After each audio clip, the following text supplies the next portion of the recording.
Welcome back to In Pursuit 360. Glad to have you back. And today we're going to be talking about another interview question for a possible police job.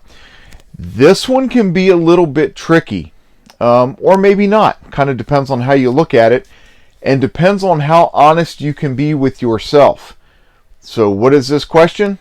We're going to get to that right now. All right, welcome back. Here we go. So what is this tricky question that you may end up getting faced with in a police interview? Well, you ready? Let's say you're working one day on patrol and you and your partner stop off at a local convenience store. 7-Eleven, Quickie Mart, Wawa, Sheetz, take your pick. Any one of those places we tend to stop and maybe get a cup of coffee or a soda. And you notice that your partner goes to the back, he gets himself a bottle of water out of the cooler, grabs himself a Snickers bar out of the rack, and just walks right on by the cashier and out the front door and gets in his car. In other words, your partner basically just stole right there in front of you. Now, this, believe it or not, is the tricky part. So the question is, what do you do? What do you do about this incident that just occurred right in front of your face? Okay, so whether you know it or not, depending on, look, none of your answers are based on the fact that you are familiar with law enforcement policies and procedures and the laws of whatever state or city or county that you're in, right? But this is one of those like integrity questions. Integrity is everything in law enforcement. If you cannot maintain your integrity, if you lose it, if you lie about something, or you cover something up, or you violate what would be considered a trust issue, like lying does, right? You're gone. You're out. You can't testify in court anymore. You're no good to anybody. So they're just going to take your badge, take your gun, and tell you to go on home. They don't need you anymore. So this question is, if you see your partner basically steal, right? And they'll do it in a lot of different ways. They get a bottle of water from the cooler and he walks past the cashier and doesn't pay. He grabs a bottle of water and a Snickers bar. Whatever, right? It's going to be something where he doesn't pay for something or she doesn't pay for something, whatever the case may be, whatever your partner is. What do you do? So what do you do? Let me put this in some context that is definitely a lot more severe, but something that has definitely been in the news lately that maybe you can relate this to. And I want you to think about this when you're thinking about answering that question. All right, so think about, here we go, George Floyd. Chauvin, they got into the altercation or whatever. He resisted a little bit. George Floyd was stoned. He was on all kinds of drugs. He was definitely trying to pass counterfeit bills. The dude deserved to get arrested. He did. He had no right to resist arrest, but he did. So Chauvin gets in a little tussle with him, gets him handcuffed, has to take him to the ground. He won't get into the... Wait a minute. No, he gets him cuffed, but then he won't get in the cruiser. He passively resists at this point. So Chauvin takes him to the ground, calls for backup, and like a frickin' moron puts his knee in his neck, which no academy ever teaches, right? Puts his knee in his neck and then leaves him on the ground. He's complaining. He's no longer resisting. He's not wiggling. He's not squirming. He's not kicking. He's not screaming. He's simply saying that he's having trouble breathing. And that dumbass, sorry, I'm just going to say it. I hope YouTube doesn't block me. The dumbass leaves his knee in his neck for, 9 minutes or something like that. And there are 3 officers standing there watching. So Chauvin, putting his knee in his neck, ignoring the complaints that he can't breathe and the fact that he's no longer resisting. In this case, and of course this is bad because the guy dies. Nobody deserves to die, right? Is the guy stealing the water in the Snickers bar? What do you do? What were those 3 officers supposed to do? What is the integrity that those officers should have had in that moment? And the answer is, you need to address it immediately. They should have gone up and told Chauvin in that moment, get the hell off of him, sit him up, he can't breathe. Man, stay the hell out of this. They should have shoved him off. Hey, if there was a disciplinary action, I think I could justify going into my supervisor saying, dude said he couldn't breathe, he wasn't kicking, screaming, or resisting anymore, and he wouldn't get off of him, and he had his knee in his neck, which you're not supposed to do. So yeah, I shoved him off of there. Hey, I went and told him, hey Johnny, man, you walked out of the store without paying for that water and that Snickers. You need to go back in there. Oh no, man, it's no big deal. I do it all the time. Hey Sarge, gotta let you know, man, Johnny and I went to 7-Eleven.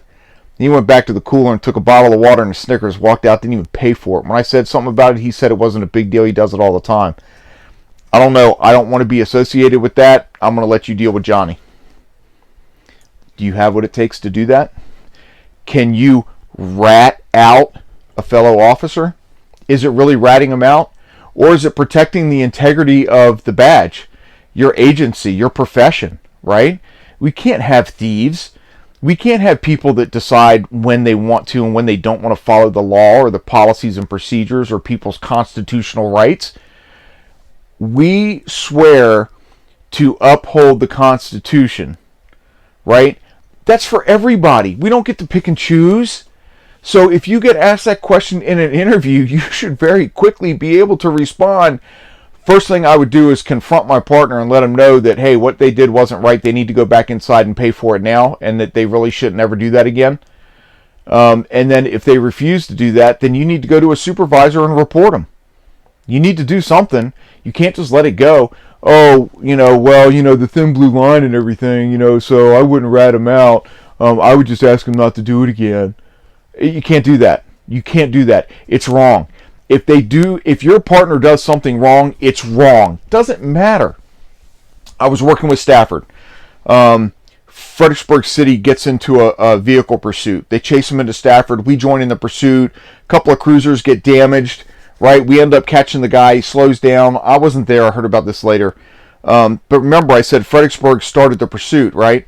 So they get him stopped. They get the guy out. They get him. He's handcuffed on his knees. And a guy from the city of Fredericksburg comes up behind him and Gibbs slaps him right in the back of the head, just as hard as he can. Immediately, some Fredericksburg guys and Stafford guys grabbed him and pulled him aside like, dude, man, you can't, calm down, calm down. And they take the guy off. He actually never filed a complaint, but the Fredericksburg supervisor that was on scene did. He wrote him up. As well he should have. Right? So here's the thing about this profession too, right? You get into situations where you get hyped up. You can't help it.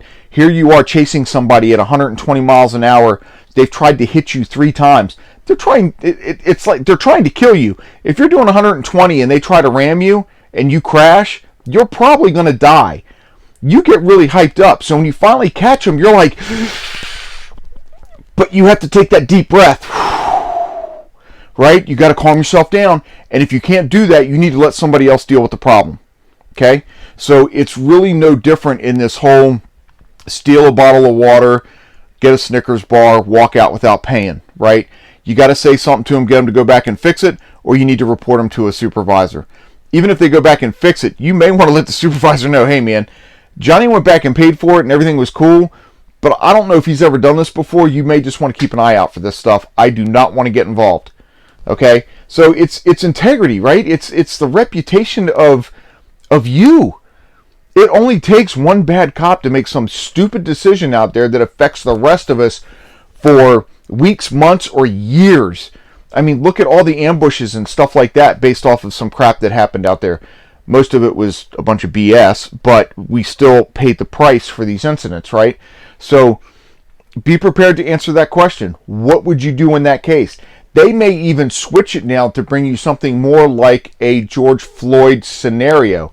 What about like Rodney King, right? Go back and watch that video and how many police officers were involved in that, but how many were standing around watching? How many officers had the opportunity to go in there and grab a couple of people and pull them off? You fail. You fail in your duty. You fail in your oath. Is that what you want to do this job for? So you need to think about that. Why do we do the things we do? Why is integrity so important to us? I know that when I went into court and I testified, I don't give a crap what the bad guy said. I knew I always told the truth. I never had an issue with my integrity, ever. So anyway, there you go. So that's the big question, and you need to be ready for it. Okay. There is no thin blue line, really. The thin blue line, the brotherhood, that's just us sticking together in general. That isn't about covering shit up. That's a bunch of crap. That's something that somebody else made up. That is not what the thin blue line is all about. Okay. The original one was actually the red line, which is for firefighters. Law enforcement kind of borrowed it and turned it into a blue line.